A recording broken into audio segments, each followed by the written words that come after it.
And you can see the slides all right? Yes, we can see the slides. Great. Okay.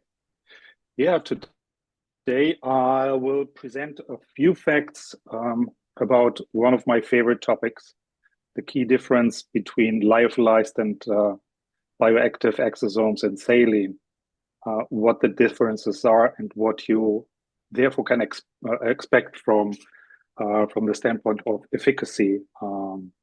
And that topic is very close to my heart because it's still mind-boggling to me what you find in the market labeled as exosomes, when in fact the answer to this particular question could be as short as one of them has exosomes, the other one does not. But let me take you through it one step at a time. This is exosome structure, and you will see that it is comprised of a bilipid outer layer that comprises the tiny little bubbles or vesicles that contain all the active ingredients that we are looking to harness for the purpose of regeneration and repair. And this bilipid layer is actually the outer shell of those exosomes, and both contains and also protects the bioactive compounds that we are interested in. Now, when you actually have your exosomes after the process of manufacturing and purification, then there's two schools of thought out there on how to store them. One of them is to keep them in saline at cryo storage, and depending on what temperatures you're opting for, it's like in the refrigerator, they are stable for short term, typically weeks or a few months. Minus 80 would keep them stable for much longer. We're talking about months to years. And that is not only sufficient, but it's also desired, because whenever you thaw your exosomes, you do have fresh exosomes that resemble like 99%, to a degree of 99%, those that you actually harvested and froze down. So there are minimal changes, if any changes at all, in the cargo they contain in their functionality. So the other option that you find in the market is to lyophilize your exosomes. And that sounds like a good idea because it makes them shelf stable, pretty much indefinitely and at room temperature. So you avoid the inconvenience of cold chain, transportation, and usage. And that seems like a good idea, especially since lyophilization is known or assumed to have no effect, no negative effect on proteins. And as we know, like growth factors and cytokines and chemokines, these are all functional proteins within the exosomes that we are looking to harness. However, in the process of lyophilization, you unfortunately destroy this bilipid outer layer. So the bubbles literally burst, and all the cargo that it contains will spill out. That might not have the biggest effect on certain functional proteins because they are in abundance and they are fairly stable and not so much affected by the lyophilization. But all the RNAs, for instance, will get destroyed in the process. And the RNAs constitute the instructions and blueprints of how the cell can reprogram, reboot, and regain full functionality. So if you do destroy this bilipid outer layer, what you end up with is exosomal debris that may contain some growth factors that are still functional, but all the RNAs are gone, and the exosome is literally unable to maintain its actual function and mode of action.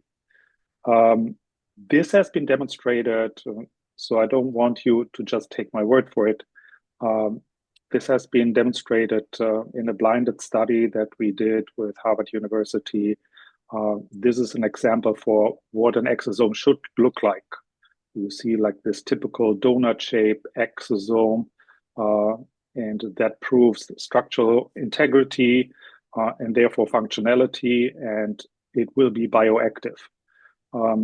Correspondingly, there is a nanoparticle analysis below the electron microscopy picture that shows you a nice distribution of sizes at around 100 nanometers.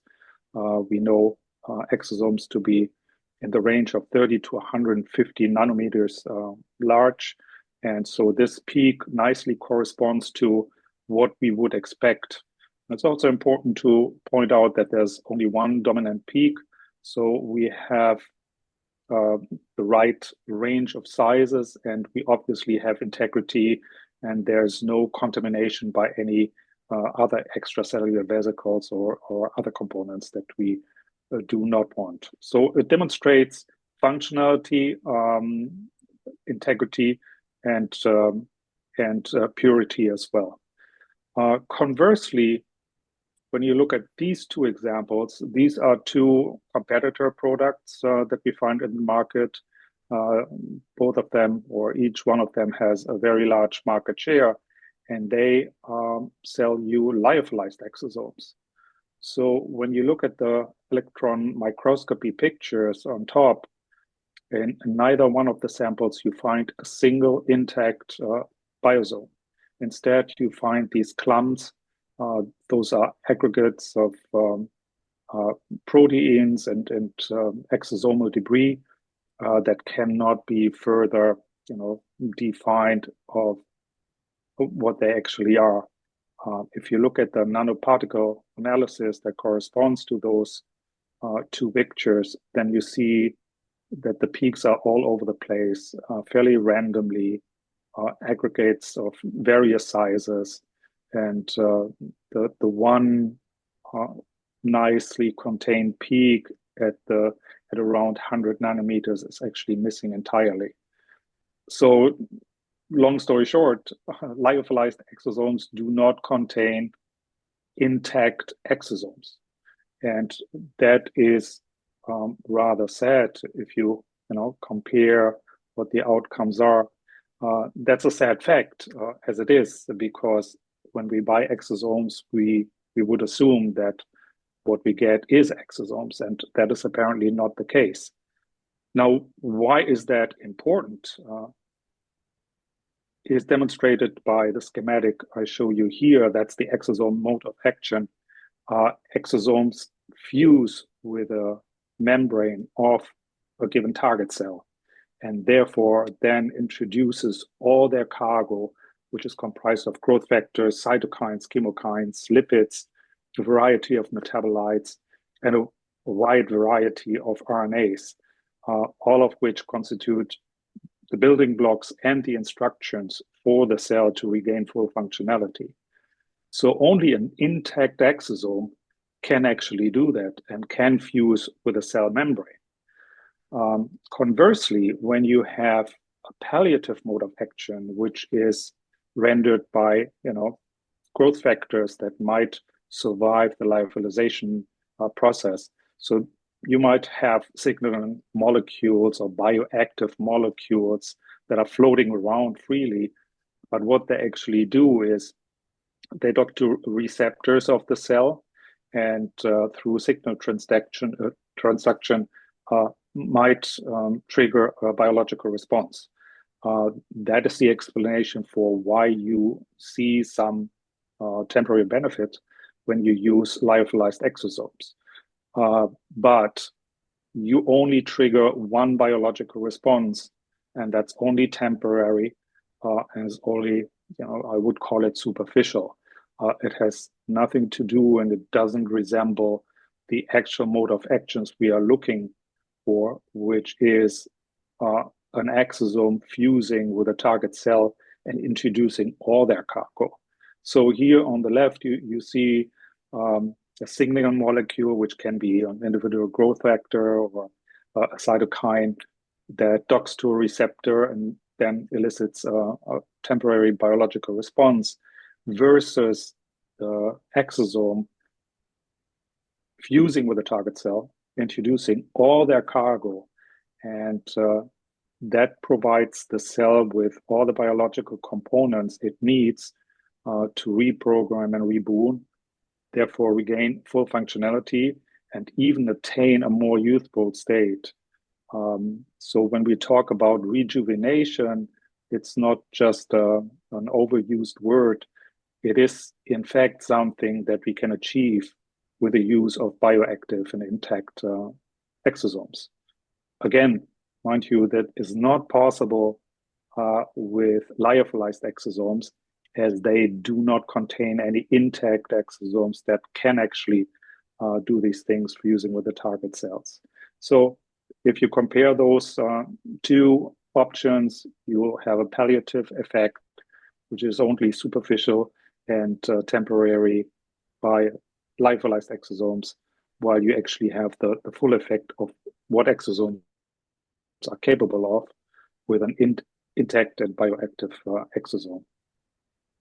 If that wasn't appalling enough for you, then I might want to point out just one more aspect of it. We are talking about pure exosome products is what you would like to have.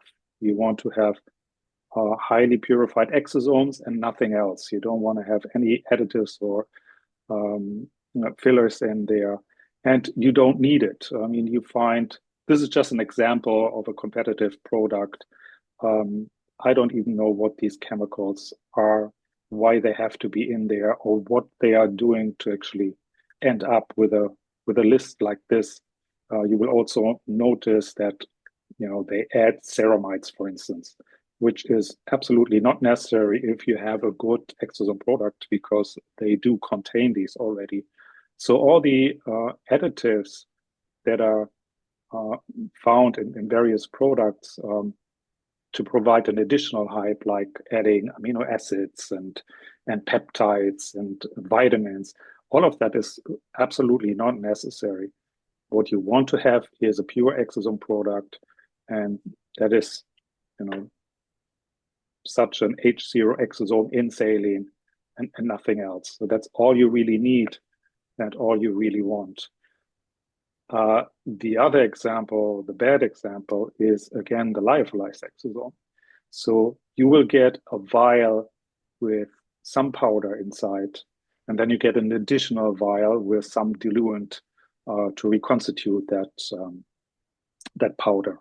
But what's interesting about this powder, the competitive products you find, they are based on 5 billion exosomes that they are lyophilized, and then they end up with 20 milligrams of what they call lyophilized exosomes. Again, there are no exosomes in there, so it is, as best, it's an exosomal product. I would call it still exosomal debris. But apart from that, 20 milligrams of powder. Now, I actually went through the motions of calculating the approximate weight, wet weight, of 5 billion exosomes. And what it comes down to is that 5 billion exosomes should weigh around 3 micrograms. So 3 micrograms equal 0.003 milligrams of exosomal debris. So 19.997 milligrams of those 20 milligrams contained in that vial are actually additives and fillers and stabilizers and have nothing to do whatsoever with actual exosome. So what you're buying is 99.98% additives of undisclosed and undesired characteristics, and 0.015% exosomal debris. I guess you can actually decide yourself which one of the two you would like to go with. For us, it is still, as frustrating as it is appalling to see people selling exosomes that are labeled exosomes, when in fact the truth is that there are no exosomes contained in those products at all. And again, only intact and bioactive exosomes can function as we want those exosomes to do. And any other products compares to like just growth factor products or otherwise, synthetic options. They're just not the same thing. And this is basically the long and the short of it. It's a rather short webinar today because the facts are so compelling and so obvious. And it's really all you need to know. Lyophilized exosomes do not contain exosomes and they cannot function as exosomes. If you do want the full benefit of what exosomes can do, then you would have to resort to fresh exosomes. And with that, I'm happy to take any question you might have. Thank you.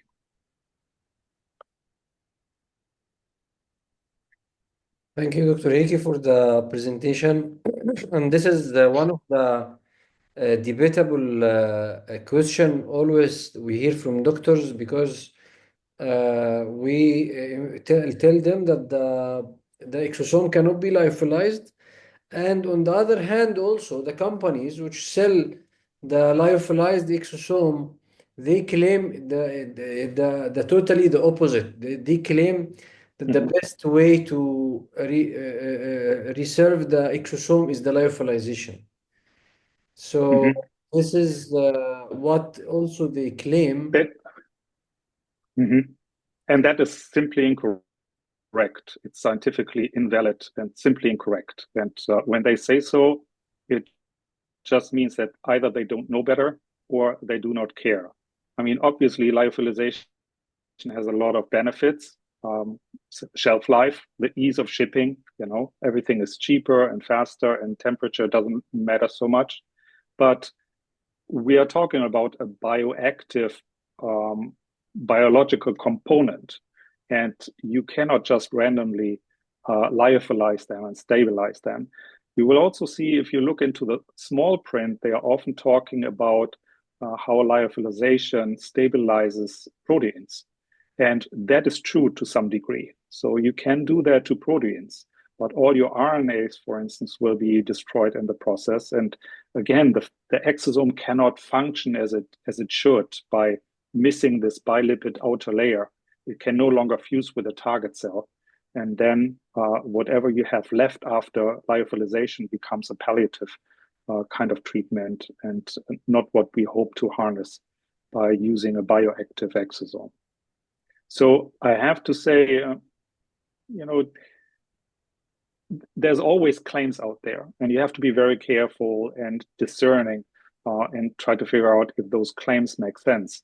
The easiest way to do that, and like ask the competition if somebody says, like, we have lyophilized exosomes that do contain exosomes, ask them for their electron microscopy that proves that fact. I doubt they will be able to provide anything like this.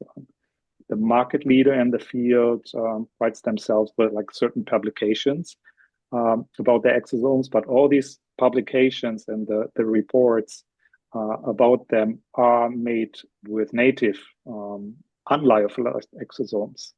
And unfortunately, what they sell in the cosmetic and aesthetics field or market are lyophilized versions. And there's nothing more to be said other than, it's just not what you think it is. It is misleading at best. And quite frankly, I, as the end user or the physician buying them, I would be furious to find out that I think I buy exosomes, and in fact, it's something quite different.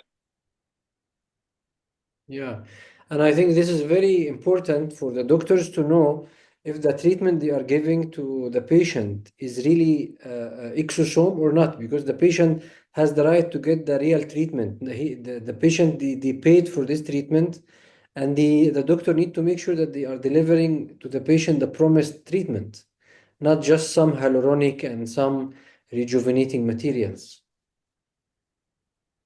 That's correct, yeah. So doctors, if any of you have any question, you can feel free to unmute yourself or you can write the question in the chat. Either way, I can read the questions on your behalf, or you can just unmute yourself, ask the question you need. I have got a question, doctor. Mhm, There are now freshly prepared exosomes. If you heard about them, we can use a machine mhm, and we can take out the like PRP. We take out the blood, we mhm. centrifuge the serum, Yeah. and then we extract the exosome at the same time. Mhm. I think you must have heard about this Absolutely. Yeah. machine. What would you say about that? I personally think it's suboptimal. The benefit of it is it's autologous, so you take it from the patient Mm-hmm. and give it back to the patient. So that is something nice. I was always a fan of autologous, although I Mm. must say that I was always hoping for the time when we had off-the-shelf solutions Yeah. for both stem cell therapy and exosome therapy. And that's where we stand now. Mm-hmm. Why they are better? Mm-hmm. The fact is, if you use the patient's peripheral blood and process it, Mm-hmm. yes, you will harvest some exosomes. You will have PRP, Mm-hmm.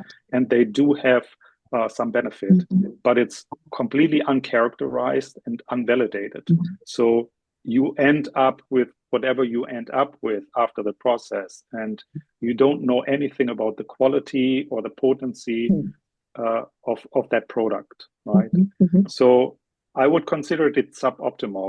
It's nothing wrong about it, Mm-hmm. but if you look for the most potent Mm-hmm. option, then you would resort to a highly purified exosome product that's derived from perinatal tissues, because they are also the youngest exosomes, stem cells and exosomes that you can find. While if you use the peripheral blood from your patient, depending on how old they are or what the health status is, the quality of their blood and blood components is probably not great.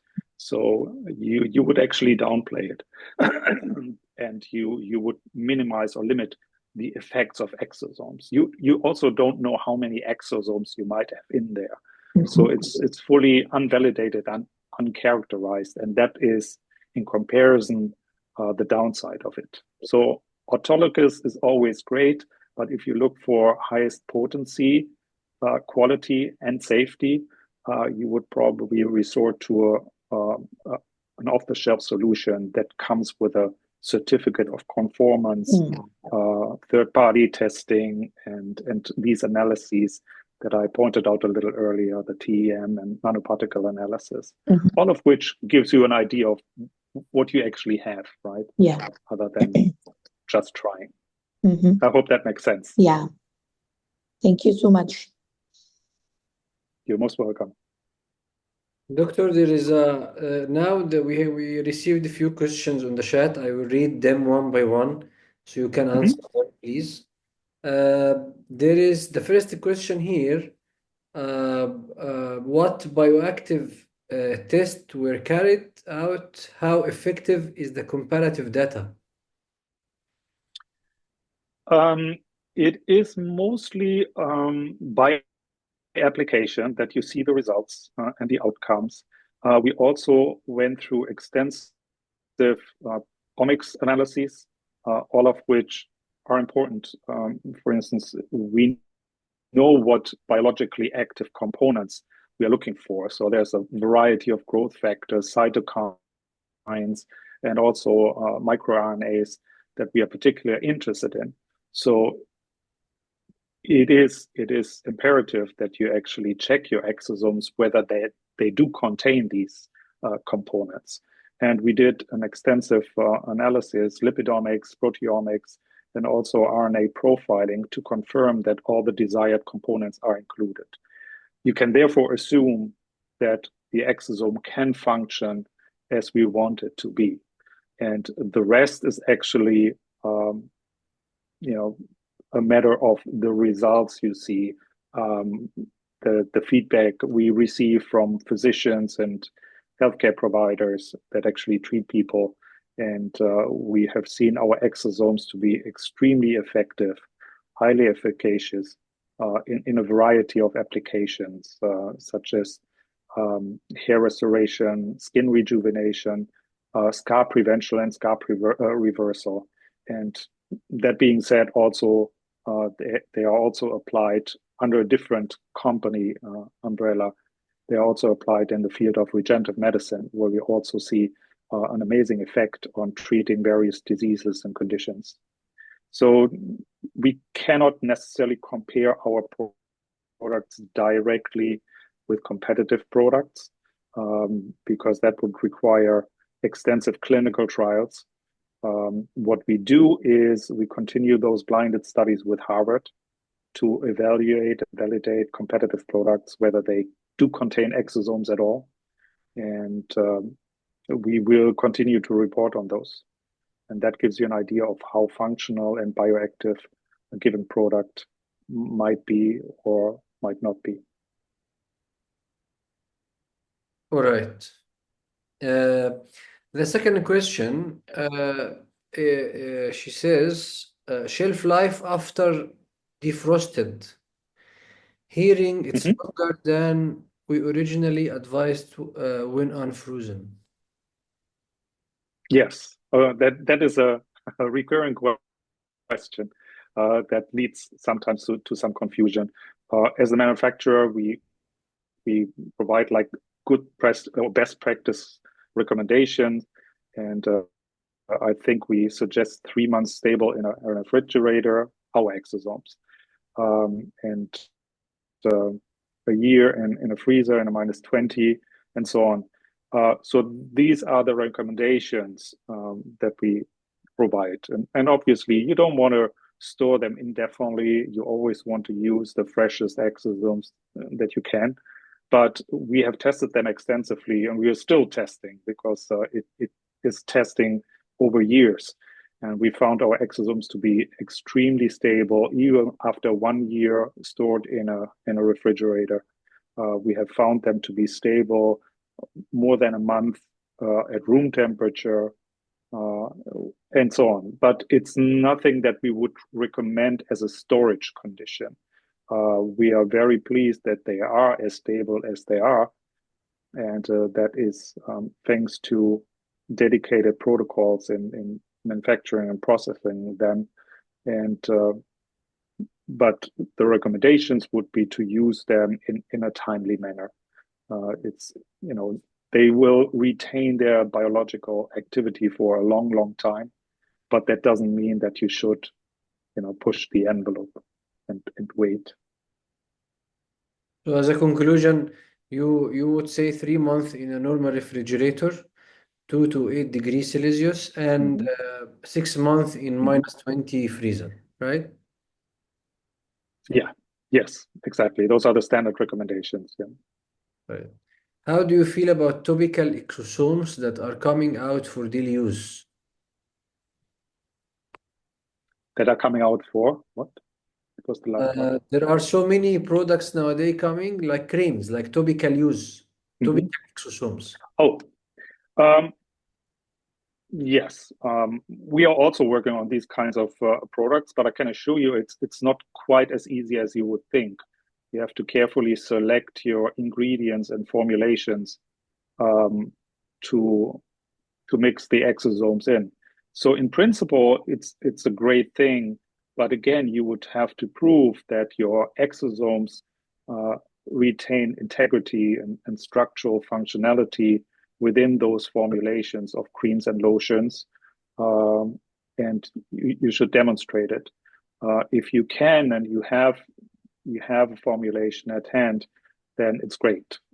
For instance, we have a hydrogel that can be used especially for wound care to improve the appearance of scars, for instance, after injuries or scratches, etc.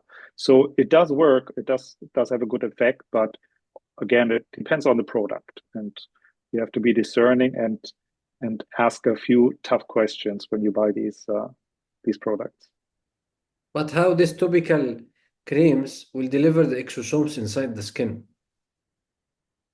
Oh, the exosomes when you apply them topically, they do have the ability, because of their size, to actually penetrate into the skin, even in relatively deep layers. So that is well known and well established by exosomes. And then it's a matter of concentration, for instance, how you actually formulate those exosomes into skincare products. That, of course, dictates if you have an effect, an exosomal effect, and not just an effect provided by the lotion or cream that you're using. Does this mean if we put the exosome saline topical on the skin without any microneedling, it would be delivered inside the skin? Mm-hmm. Absolutely, yeah, they will be absorbed as well. The advantage of microneedling is what you do with microneedling is you inflict micro damage on the skin, on the dermis, and you create those microchannels. The microchannels will enable the exosomes to penetrate more easily and maybe more deeply. But also the effect of this micro damage causes microinflammation, and inflammation is a trigger for the exosomes to become active. So by microneedling, you actually trigger repair, and providing exosomes after will actually maximize the effect of endogenous repair mechanisms. All right, another question. When microneedling, is it better to use as the slip even with it being thin viscosity, or should we microneedle with hyaluronic, wipe clean, and then apply? I wonder if Julie Gramick is on. Julie is our source of knowledge when it comes to application. Julie, are you on? I'm afraid not. You can use the exosomes in conjunction with hyaluronic acid, for instance. I'm aware that some practices like to mix our exosomes with other ingredients to make it more viscous. The thing is, from a regulatory perspective, if you use the exosomes as a glide directly in conjunction with a microneedling, it would constitute a medical application because you're using it while microneedling. So that would be considered a medical application. If you use the exosomes topically after microneedling, then it's separate and then it becomes like a cosmetic application. So from a regulatory perspective, these two ways of using exosomes with microneedling are very different, but both have their benefits, and it's really just it's virtually the same thing, but from a regulatory standpoint, you have to observe the difference. So let me rephrase the question. Does the hyaluronic increase the delivery of the exosomes? Oh, no, it does not increase the delivery. No, hyaluronic acid is again just like a palliative means to make the skin appear more supple. It can help the skin to retain moisture, but it does not have any effect on the efficacy of exosomes at all, neither in a good way nor in a bad way. Okay. What do you know about JUVXO exosomes adding collagen 1 and 2? Is that even necessary? There is a product, No. JUVXO exosomes. Absolutely. They add Absolutely not necessary. Absolutely. Yeah, it's nonsense. It is either to create extra buzz, to like chip in a few things. I mentioned that a little earlier. Some providers add vitamins, amino acids, peptides, hyaluronic acid, and other ingredients, just because all of them have been heard to be beneficial for your skin, and therefore the more stuff there is in, the better it is, you think. But if you have a good exosome, a highly potent exosome. All these things are already contained in the exosomes. And not only that, they also provide all the building blocks and the instructions for the cell to regain full functionality so that the cell can support itself. And that is the major difference between a palliative effect and an exosomal effect, that you fix the problem at its core. You help the cell to become fully functional and more youthful again. And then all the additives or collagen and so on are no longer needed. I often use that analogy of a moisturizer. If you have dry skin and you put on a moisturizer, then the skin looks nice, but if you take the moisturizer away, you're back to your dry skin. If you have a highly potent exosome that is bioactive and does what it is supposed to do, fuse with the target cell and provide all the cargo, therefore all the biological components to regain full functionality, then the cell will be fixed, the tissue will be fixed, and you don't need any of those supplements. I see. Next question. Can you explain how products like plated or PDGF and plant-based exosomes compare to a frozen exosome? Yes. So PDGF is one growth factor and one growth factor only.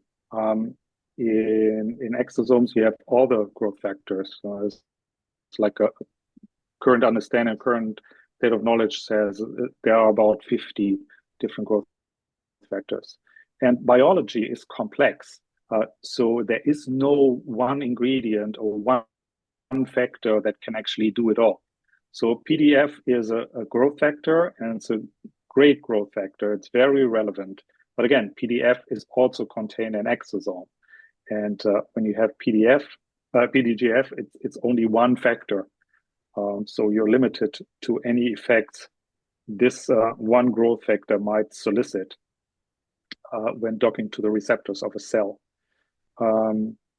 Plant exosomes are neat.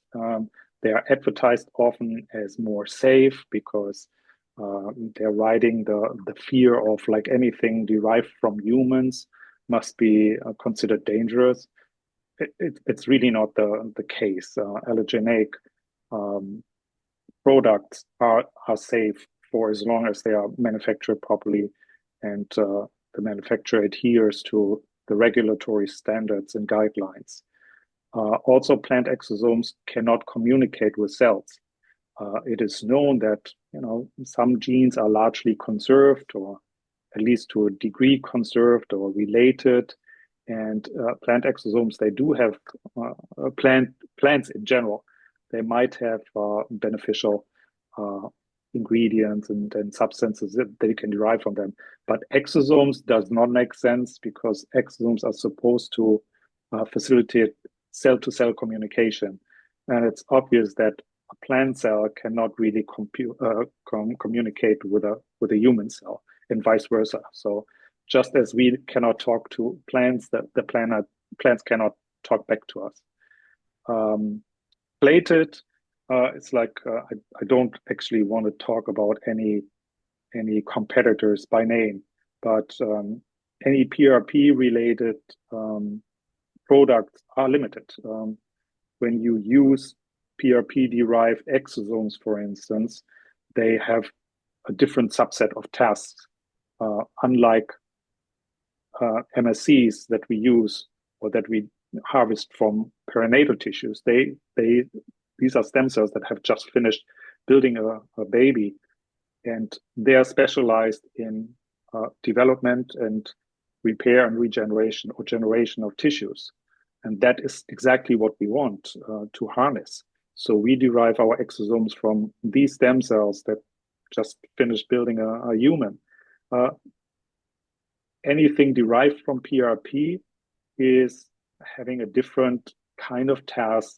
It is very limited in terms of the cargo that they contain. It's very different, and they come from adult donors. And adult donors always come with a disadvantage of being adult. So whatever their age, when they donated tissues or anything, they have been subjected to X years of environmental hazards, toxins, chemicals, radiation, bad food, poisons, disease. So, and they might even have accrued certain mutations in the course of their life. So anything derived from adult donors, may it be PRP or adipose tissue or bone marrow, is really suboptimal because it's A, limited, and B, not as safe as other products might be. Yes. Age, when you are harvesting whatever the PRP or any kind of treatment comes from the adult patient, it's the same story. Here, the difference that we are getting from age 0, from a cell which is very fresh. While if I harvest But, from yeah, myself and I'm 40 years old, I have 40 years aging. exactly. Yeah. The next question is, can you please give some more insights in the effects on hair, especially for men? Mhm. We have seen this rejuvenation effect. I do not have the slide this time, but what we've seen when we apply the first patient that we treated was actually the husband of our CMO. He is in his mid-40s, thinning hair.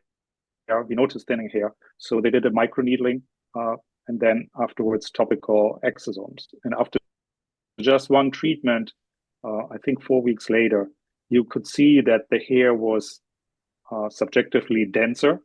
And more interestingly, it was also darker. So he has dark hair, and given his age, the hair was already salt and pepper.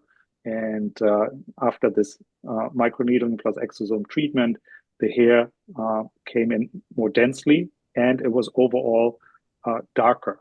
So that leads us, or led us to believe that we really have serious rejuvenation effect, that we are able to achieve a more youthful state of those hair follicles, where the natural, the normal function is regained. We've seen that in our second patient, who is the chairman of our parent company, and he is in his mid-70s, has a huge bald spot, or used to have a huge bald spot on top of his head. And after 2 treatments, we saw that the bald spot got much smaller, basically cut in half, I would estimate, and baby hair in the middle, which again proved to us that we have a rejuvenation effect, and a very interesting one, because when a bald spot develops, you start out with thinning hair, and then you have a small bald spot, and then the bald spot starts growing. And after these microneedling plus exosome treatments, it actually went the other way around. The bald spot became smaller and smaller. So we do have like a going back in time effect that we're quite fascinated by. And this is how you suggest to use them, with microneedling and then topical exosomes in the hair? That's one way to go. There's a couple of modalities that are used. There's like laser treatments. They have been used after chemical peels. Then you have those CO2 guns that are a very nice tool. Nurse Julie, who unfortunately didn't make it today, she could talk about it a little bit more in detail, but her favorite is one of those CO2 guns, which is a very elegant solution to have somewhat deeper penetration of the exosomes without the unpleasantness of microneedling, which hurts a little bit. It's not the nicest procedure, but various modalities can lead to the same effect. There's no one that I would point out to be the best. I think they all have their benefits, and it's just various means to actually achieve the same goal. And were the results then long-lasting from your experience?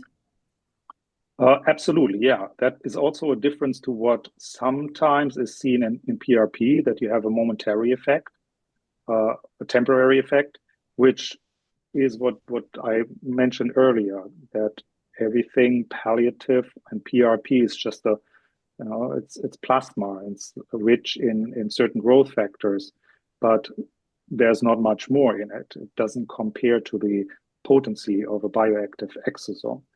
And because you are able, through the use of bioactive exosomes, to achieve a repair of the hair follicle that is either damaged or senescent, you actually repair it and you achieve a more youthful state for these hair follicles.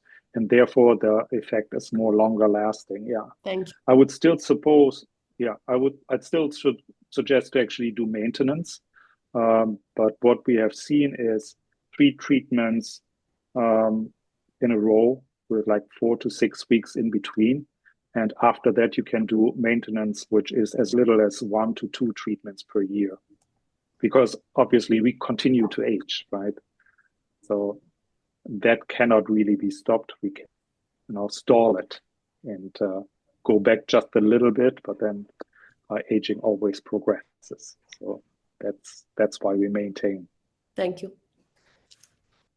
You're welcome. I couldn't have said that better, Dr. Heike. Oh, there you are, Julie. I bet you can. Excellent description of the hair restoration as well as the microneedling using a glide versus the exosomes. We definitely don't suggest using the exosomes for the glide. Number one, because it's just in saline, and so it's really not slippery enough on the skin. And number two, we want to, protect those lipid bilayers, with everything that we have. So prefer not to microneedle them in, but to apply them after. Thank you, Julie. Dr. Michael, I have one question. So after culturing the stem cells, what is the recommended storage of the conditioned media? Like, should I go for the immediately snap regime to -80, or can I store in 4 degrees for some period of time? After extraction, immediately do I have to go for the -80 freezing, or how long can I store? Can you share those details? It depends on various factors. If you do it yourself, cold storage is always preferred. So whenever you want to store something for future processing, you should go as cold as you can. Obviously, I cannot disclose the protocols of how we manufacture our exosomes, and therefore I do not want to give you any suggestion or recommendations how you're supposed to do that. But generally speaking, when it comes to storage, it's always the colder the better. Thank you. Thank you. You're welcome. The next question, Dr. Hiki, how can we ensure the bioactive exosome will not cause any genetic changes in the future? It actually can't, because, for instance, it doesn't have any DNA contained, unlike what you might see in the internet with a variety of schematics and so on, where there's always this the DNA symbol contained. Exosomes typically do not contain DNA, so therefore they also do not carry any mutagenic components, and they are, I would call them passive, because they are taken up by the cells and then they fuse with the cells, introduce all their cargo, and the cell is only using what it actually needs to regain full functionality. So a cell does not have any intention to suddenly morph into something dangerous or malignant. So that is, scientifically speaking, not to be expected. Exosomes so far have not been found to cause any problems or safety concerns at all.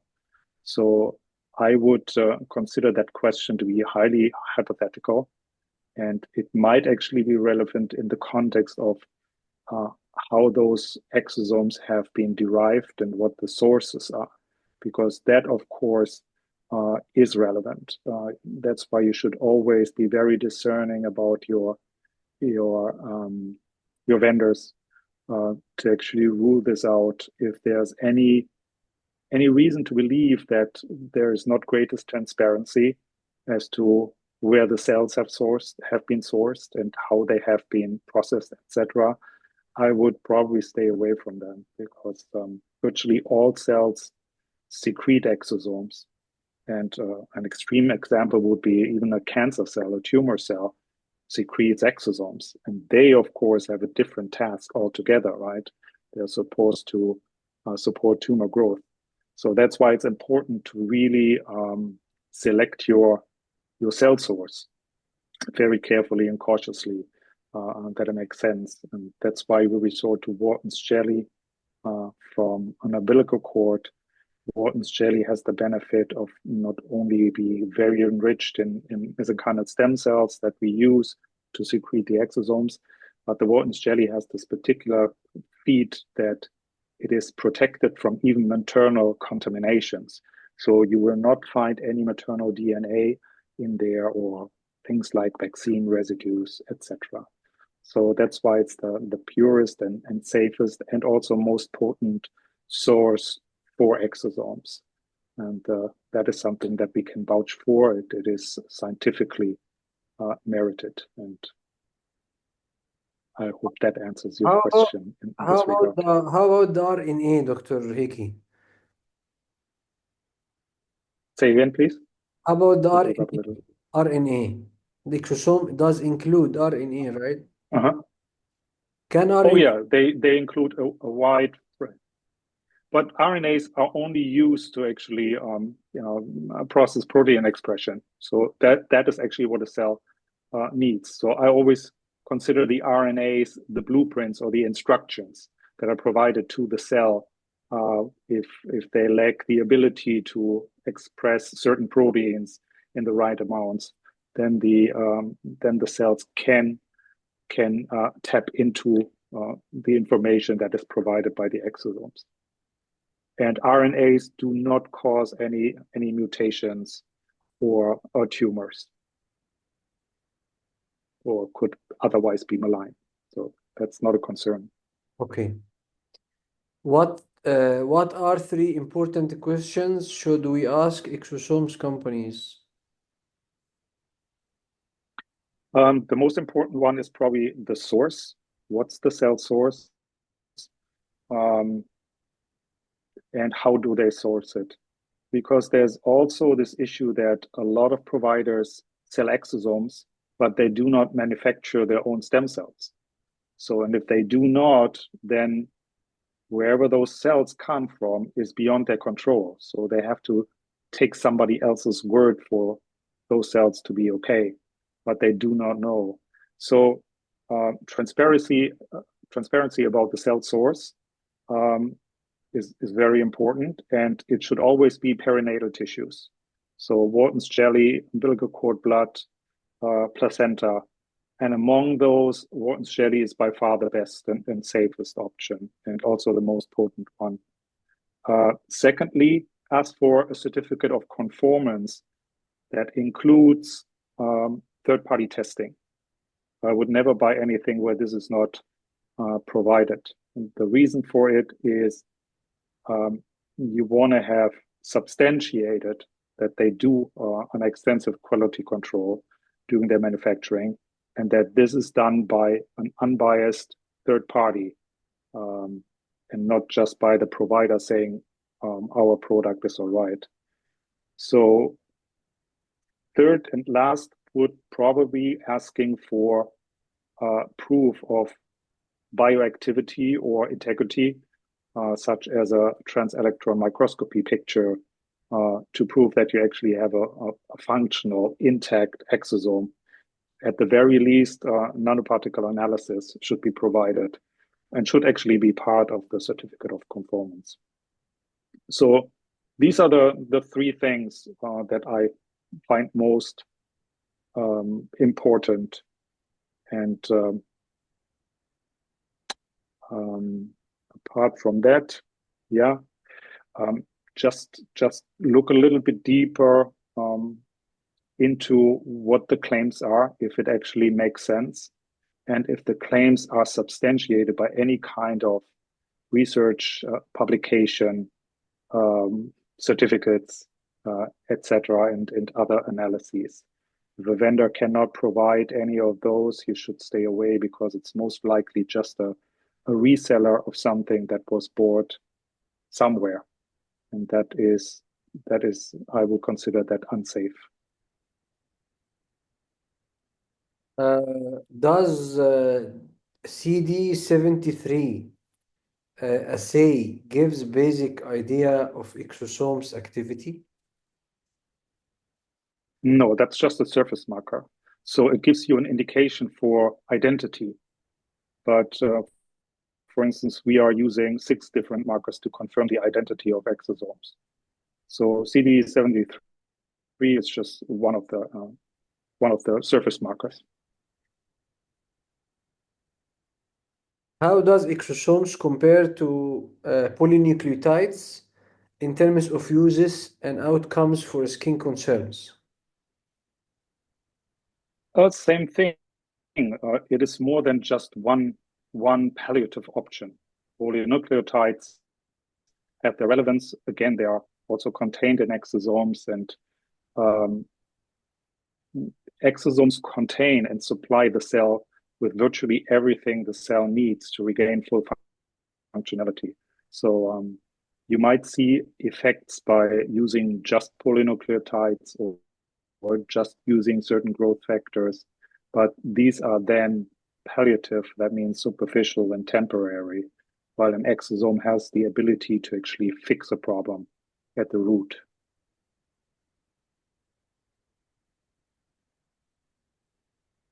All right. That's all questions we received here in the chat group. And any doctor who wanted to ask more questions, please feel free. Yes. Excuse me, you mentioned that they should be from perinatal tissue, and you said umbilical cord, placenta, or what is the third one? I didn't get that. Wharton's jelly. That's how we derive our mesenchymal stem cells. Wharton's jelly is the gelatinous substance from the umbilical cord that gives it its sturdiness and crunchiness.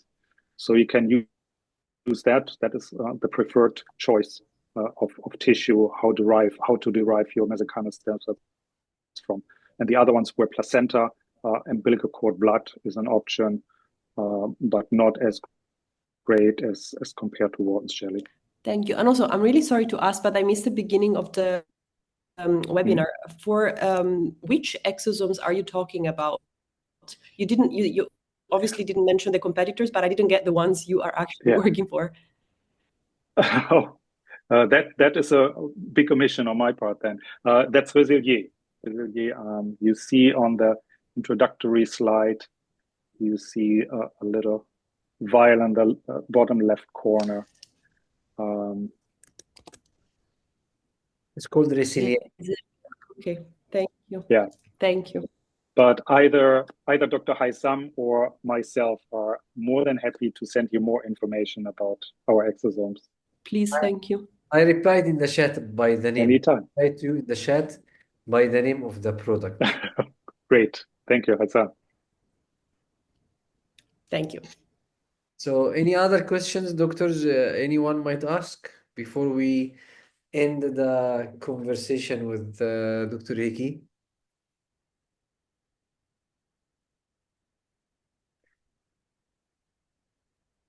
So that was really informative. Dr. Hiki, thank you so much for your time. Thank you. Always a pleasure.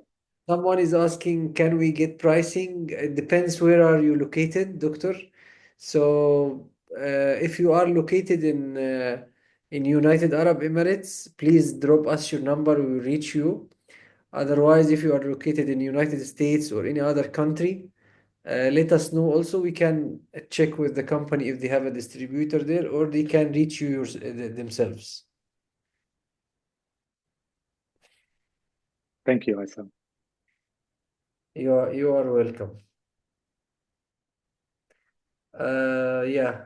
So okay. All right. Great. So I just wanted also to announce that we will have a monthly webinar. Every month we will we will have a topic for about the exosomes, and we will host always either Dr. Hickey or Erin Crowley. She has huge experience in the quality control auditing for human cell tissue products. So we will make sure to invite you always, doctors, about the webinar earlier than the date which we will set every month. It will be the beginning of every month.